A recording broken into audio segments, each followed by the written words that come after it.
In what's probably already been the craziest trade deadline in the history of the league, we have another wild trade. Jimmy Butler to the Warriors. This trade has been in the talks for quite a while, or at least a trade involving Jimmy Butler as he grew unhappy in Miami, and it kind of seems like a theme for Jimmy. It starts out well wherever he goes, good vibes and all, and then it goes downhill from there where he usually forces his way out.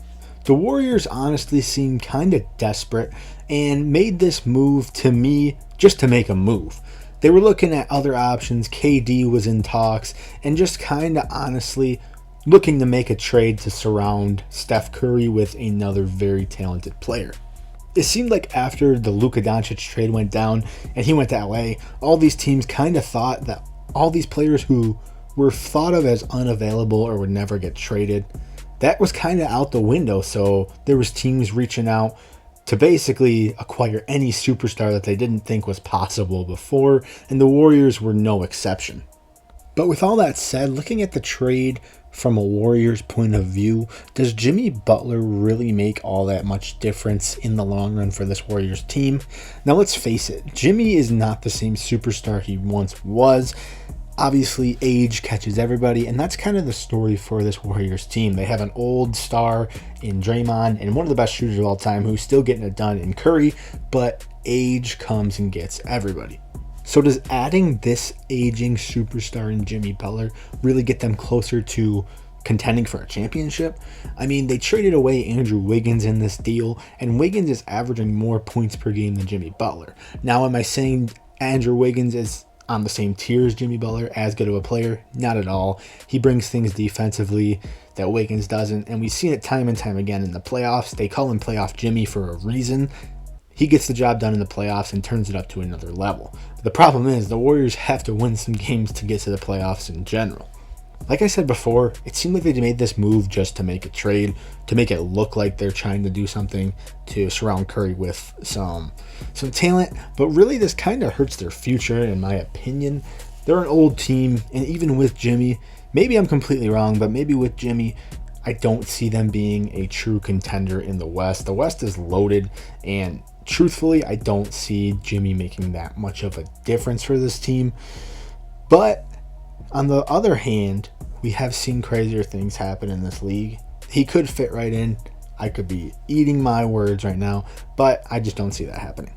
The kicker to this deal too is Jimmy signed an extension for 2 years, and he's getting paid like $60 million a year. And let's face it, to be honest, is Jimmy Butler going to be anywhere near the same player in a year or two? Probably not. He's already degressed. He's only averaging 17 points per game this year. And on the defensive end, where he's been really elite his whole career and it's kind of the mark of his game, he has his lowest defensive rating ever in his entire career this year. And I know it's a small sample size. He's only actually played 25 games, but it still stands true. He's not the same defender he was. He's not the same player he was.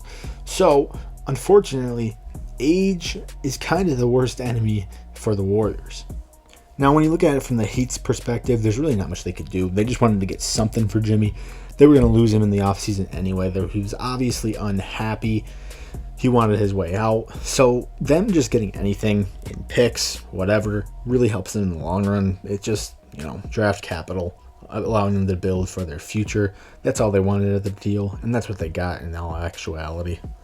Another aspect that's just kind of funny to this trade, I think everybody was kind of desensitized to a trade like this after the Luka deal happened. It kind of just made, like, this trade, if this would have happened last year, would have been absolutely insane and huge. A superstar like Jimmy Butler being moved is no common occurrence, and it's something that is very shocking. But after the Luka deal, it just doesn't seem like any trade could shock us at this point. And this was obviously on everyone's radar. We knew it was going to come eventually in some sort of way. And it's just funny to see kind of how that shift in the trade market kind of looks after that Luka deal has happened. It kind of reshaped everything and how we look at trades now. Now, don't get me wrong. Jimmy's a great player, and he could turn it up a notch. He might have just not even been into the game mentally with this team. And a lot of people say that that's the case. you never know what could happen with this team, with the Warriors, and it would honestly be kind of fun to see them make a run in the playoffs. It's always fun to see Curry, Jimmy Butler in the playoffs, and how much longer are we going to have these guys in the league for? We don't know. Not that much longer. So it would be really cool to experience that, in the playoffs, playoff Jimmy with one of the greats in Steph Curry. Let me know what you guys think down in the comments below. Was this a good trade for the Heat or the Warriors? Thanks for watching, guys. Peace.